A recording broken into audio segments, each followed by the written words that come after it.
டே ஆகாசு, டே ஆகாசு, இங்க வாயேன். என்னம்மா சும்மா நோய் நோயின்னு கத்திட்டு இருக்கு?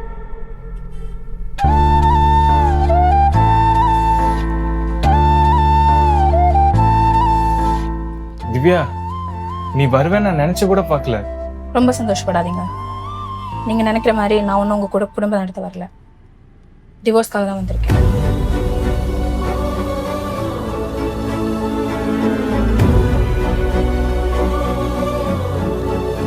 லாஸ்ட் ஹியரிங்ல ஜட்ஜ் என்ன சொன்னாருன்னு தெரியும்ல. 3 மாசம் ஒன்னா வாழுங்க, அதுக்கப்புறம் மனசு மாறலைன்னா டிவோர்ஸ் கொடுத்துட்றேன்னு சொல்லி அமைச்சிருக்காங்க. அதுக்காக தான் நான் இங்க வந்திருக்கேன்.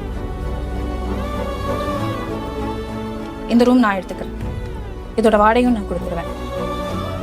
என்னோட ஃபுட்டோட எக்ஸ்பென்ஸு, எனக்கு ஆகிற எக்ஸ்பென்சஸ்லாம் நானே பார்த்துக்கிறேன். ஆனால் ஒரு விஷயம், நான் இங்கே இருந்தாலும் சரி, நான் வெளியே இருந்தாலும் சரி, என்னோட முடிவில் எந்த மாற்றமும் கிடையாது. கோர்ட் ஆர்டரை மதிக்கணுங்கிறதுக்காக தான் நான் இங்கே வந்திருக்கேன். நான் இங்கே இருக்கிறது பிடிக்கலன்னா சொல்லிடுங்க, நான் இப்போவே கிளம்பிடுறேன்.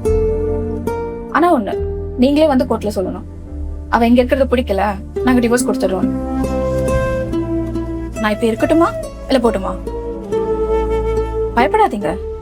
மாசம் பிறந்த உடனே வாடகையெல்லாம் உங்களுக்கு கரெக்டா கொடுத்துருவேன். நான் ஒன்னும் மத்தவங்கள மாதிரி கொடுத்த வாக்கம் ஏறுற ஆள் கிடையாது.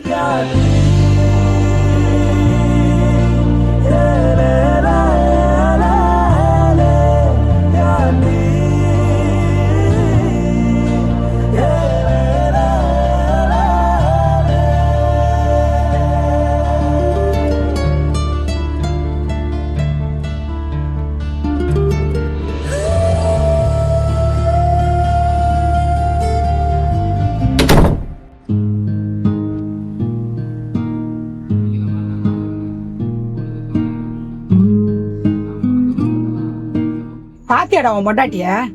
கோர்ட் ஆர்டர் சொல்லிடுச்சுன்னு வீட்டுக்குள்ள வந்துட்டு என்னமோ இவ காசா நம்ம வாழ்றோங்கிற மாதிரி பேசிட்டு போறா.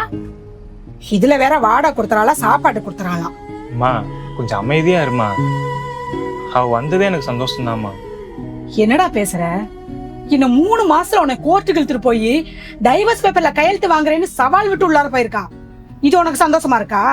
அம்மா அவ வேணா கோர்ட் ஆர்டருக்காக வந்திருக்கலாம். எனக்கு இன்னும் சான்ஸ்மா. 3 மாசத்துல எப்படியா மனசை மாத்திரும் போது நம்பிக்கை எனக்கு இருக்கு. நீ திருந்த மாட்டடா. உள்ளார போய் பாரு அவ என்ன பண்றான்னு.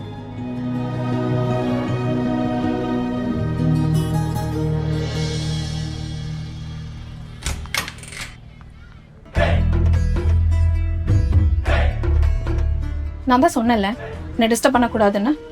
இல்ல வெயில் அதிகமா இருக்கு, அவ்வளவு தூரம் டிராவல் பண்ணி வந்திருப்ப, டயர்டா இருக்கும், அதான் தண்ணி.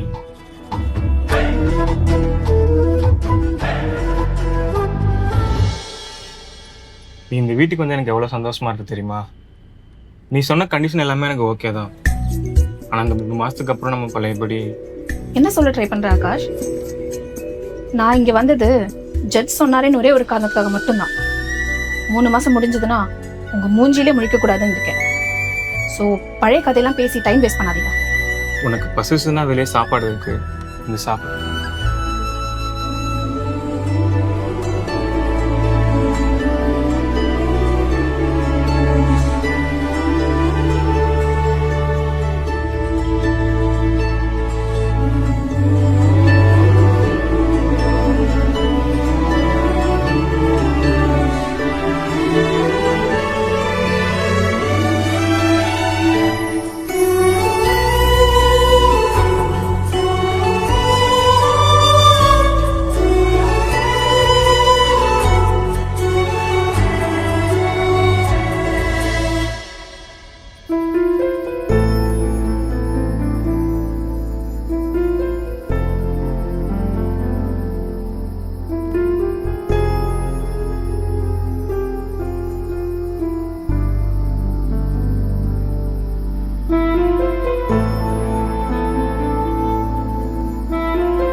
இன்னும் தூங்கலையா?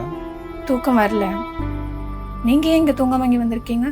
இல்லை, உனக்கு எப்பவுமே லைட் ஆஃப் பண்ணால் தூக்கம் வராதுல்ல, அதான் பெட்ரூமில் 0 ஹவர்ஸ் மாற்றிருந்தேன், எரியுதான்னு பார்க்க வந்தேன். அதெல்லாம் பழகிருச்சு, போய் தூங்குங்க. அப்புறம் கோர்ட் ஆர்டர் படி நீ வாடகை தரேன்னு சொன்னல, அதில் ஒரு தப்பு இருக்கு. என்ன தப்பு? இல்லை, நீ வாடகை தரேன்னு சொல்லிட்ட, ஆனால் இந்த ஹவுஸ் ஓனர் அட்வான்ஸ் வாங்காமல் வாடகை விட மாட்டாரே. எவ்வளோ வேணும்? உன்னோட பழைய சிரிப்பு, இதுதான் அட்வான்ஸ். அது நீ தர வரைக்கும் ஃப்ரீயாகவே இருந்துக்கலாம்.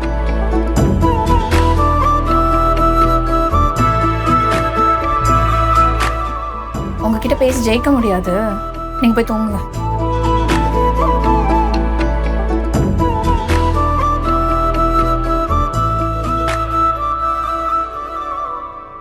நிஜமாவே இந்த 3 மாசத்துல என்னை விட்டு போயிடுவியா?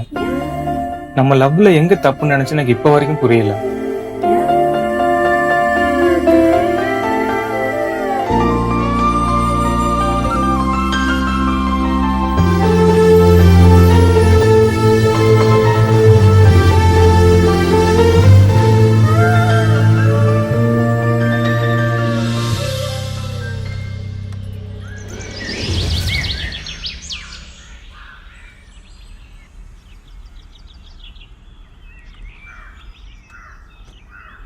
என்னம்மா சாப்பாடு ரெடி பண்ணிட்டியா?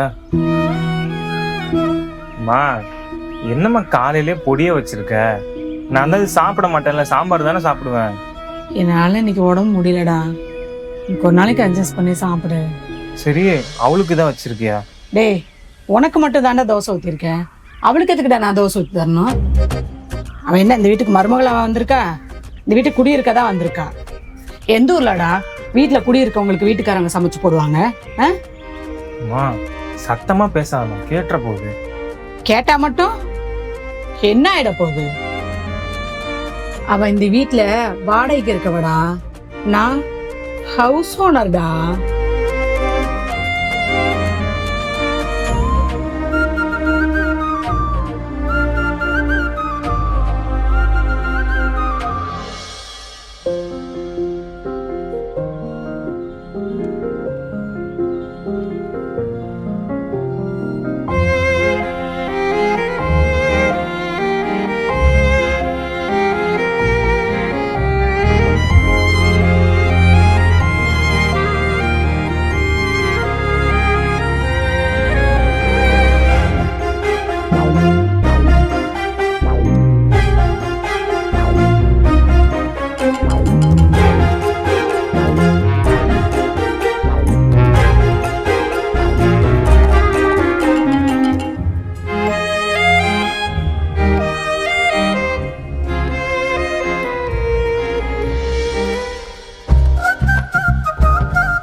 பால் அதிகமா ஊத்திட்டேன், வீணா போகக்கூடாதுன்னு அங்கேயே வச்சுட்டு வந்துட்டேன்.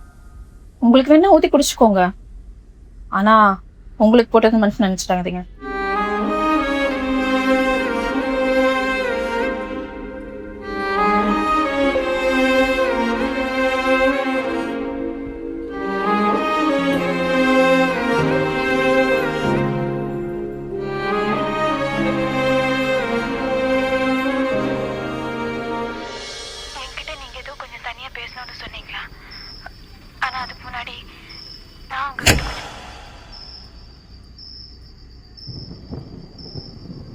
என்னாச்சு?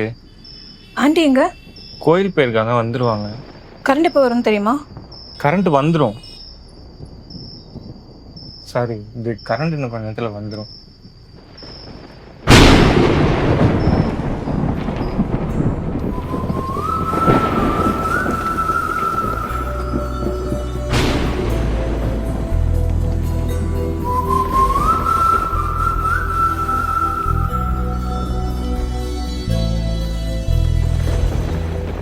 பயப்படாத, நான் தான் இருக்கேன்ல. எனக்கு என்ன பயம்? நான் ரூமுக்கே போறேன். அந்த பயத்துக்காக அங்க உட்காரு, இருட்டுல போய் எங்க விழுந்துறாரு.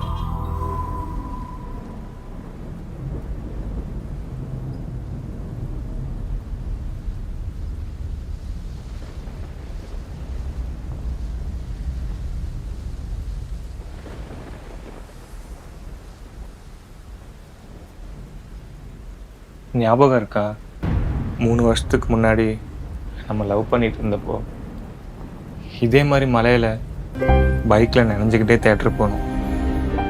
அப்போ நீ பயந்துக்கிட்டே ஷர்ட்டை இறுக்கி பிடிச்சிருந்த. இன்னைக்கும் அப்படிதான் பிடிச்சிருந்த. பழைய கதையெல்லாம் பேசி என்ன லாபம் ஆகாஷ்? அப்ப இருந்த ஆகாஷ் வேற, இப்ப இருந்த ஆகாஷ் வேற. என் மேலே என்ன தப்பு இருக்கு? என் ஆஃபீஸையும் ஒர்க்கையும் தாண்டி நான் உன்னை எவ்வளோ நேசிச்சேன் தெரியுமா? என்னை நீங்க நல்லா பார்த்துக்கிட்டீங்க ஆகாஷ். ஆனா ஒரு மனுஷியா மதிக்கல. எனக்கு ஒரு சின்ன பிரச்சனைனா கூட உங்ககிட்ட வந்து சொல்ல அவ்வளோ பயமா இருக்கும். நான் பார்த்துக்கிறேன், நீ சும்மா இருன்னு சொல்லி சொல்லியே என்னோட டிசிஷன்ஸையும் என்னோட சுயமரியாதையும் நீங்க மறுத்துட்டீங்க. எனக்கு உங்ககிட்ட இருந்து காசோ பணமோ தேவை கிடையாது. திவ்யாக்கும் மூளை இருக்கு, மனசு இருக்குன்னு அந்த சின்ன ஒரு அங்கீகாரம் தான் வேணும். சாரிங்கிற ஒரு வார்த்தையில எல்லாமே முடிச்சிட்டீங்கல்ல ஆகாஷ். ஆனா இந்த 3 வருஷமா நான் அனுபவிச்ச தனிமை, இந்த சாரி என்ன பலன் கொடுக்க போகுது? இல்லை திவ்யா, நான் ஒன்று இந்த 3 வருஷத்துல நம்ம ஒன்னா வாழ்ந்த நாட்களை விட ஒரே வீட்டுல தனியா வாழ்ந்த நாட்கள் தான் அதிகம் ஆகாஷ். நீ ஆஃபீஸ் டென்ஷன்ல வீட்டுக்கு வரும்போது உன்னை தொந்தரவு பண்ணக்கூடாதுன்னு அந்த கிச்சன்லயும் இந்த ரூம்லயும் என் அழுகைய முழுகிட்டு நின்னவனா. நமக்காக பார்த்து பார்த்து செஞ்ச ஒவ்வொரு விஷயங்களும் உன் கண்ணுக்கு தெரியலல்ல. ஒரு கட்டத்துல உன்கிட்ட பேசுறதுக்கே நான் பெர்மிஷன் வாங்குற நிலைமை வந்துருச்சு. பாத்தியா, அங்கேயே நம்ம தோத்துட்டோம். நம்ம காதலிச்சு கல்யாணம் பண்ண இந்த 3 வருஷ வாழ்க்கை இந்த 3 மாசத்துலயே முடிஞ்சு போச்சு. நம்ம வாழ்ந்த வாழ்க்கைக்கே பலன் இல்லாம போயிடுச்சு. இப்ப நம்ம 2 பேரும் டிவோர்ஸ் கேட்டு கோர்ட்ல வந்து நிக்கிறோம். என் மனசு எவ்வளவு செத்து போயிருக்குன்னு உனக்கு தெரியாது ஆகாஷ். சாரி திவ்யா, என் மேலதான் தப்பு. உன்னை என் கூடயே வச்சுக்குன்னு நினைச்சனே தவிர உன் மனசை புரிஞ்சுக்காம போயிட்டேன். நீ சொன்னது எல்லாமே சரிதான். சாரிங்கிற ஒத்த வார்த்தையை சொல்லி நான் பண்ண தப்புலேருந்து தப்பிக்க விரும்பல. ஆனால் ஒன்று மட்டும் திவ்யா, நான் உன்னை மதிக்கலைன்னு சொன்னேன்ல. எங்கள் அப்பா எங்களை நடுரோட்டில் விட்டுட்டு போகும்போது எங்கள் அம்மா படுற கஷ்டத்தை என் கண்ணால் பார்த்தவன். இந்த சமுதாயத்தில் காசு பணம் இல்லைன்னா ஒரு பொண்ணு எவ்வளோ கேவலப்படுத்துவாங்கன்னு எனக்கு தெரியும். நீ கல்யாணம் பண்ணிட்டு இந்த வீட்டுக்கு வந்தப்ப என் மனசுல இருந்த ஒரே பயம், என் அம்மா மாதிரி என் பொண்டாட்டியும் யாருக்காகவும் எதுக்காகவும் தலை குனிஞ்சு நின்றக்கூடாதுன்னு மட்டும்தான். அதனால தான் ஆஃபீஸில் அவ்வளோ டென்ஷன் இருந்தாலும் ராத்திரியும் பகலும் மாடா உழைச்சேன். உனக்கு எல்லாத்தையும் பெஸ்ட்டாக கொடுக்கணும்னு நினச்சேன். இந்த பணத்தையும் வசதியும் சேர்க்கிற அவசரத்திலே என் பொண்டாட்டிக்கு என் காசு பணத்தை விட அவ கூட உட்காந்து பேசுற அந்த 5 நிமிஷம் தான் முக்கியங்கிறது இந்த முட்டாளுக்கு புரியாம போயிடுச்சு. நான் பார்த்துக்கிறேன், நீ சும்மா இருன்னு சொன்னதெல்லாம் உன் சுயமரியாதை குறைக்கிறதுக்காக இல்லை, எந்த விதத்திலையும் உனக்கு கஷ்டம் கொடுத்த கூடாதுங்கிற அக்கறையில தான். ஆனா அதுவே உனக்கு இவ்வளவு பெரிய பாரமா வரும்னு நான் நினைச்சு கூட பார்க்கல திவ்யா. இந்த 3 வருஷத்துல நான் சேர்த்த பணம் காசு எல்லாமே உனக்காக தான். இப்போ நீ அதுல இல்லைன்னா நான் தோத்துட்டேன் திவ்யா. உன்னை நல்லா பார்த்துக்கணும்னு நினைச்சனே தவிர உன்னை நிம்மதியா வச்சுக்கணுங்கிறத தவற விட்டேன். இந்த 3 மாசம் முடிஞ்சு நீ டிவோர்ஸ் வாங்கிட்டு போயிடுங்கிற பயத்திலே ஒரு நாள் செத்துக்கிட்டு இருக்கேன் திவ்யா. நீ எனக்கு இன்னொரு சான்ஸ் கொடுப்பியா என்னன்னு எனக்கு தெரியாது. ஆனா எப்பவுமே இந்த உலகத்துல உன்னை விட முக்கியம் எனக்கு எதுவுமே இல்லை.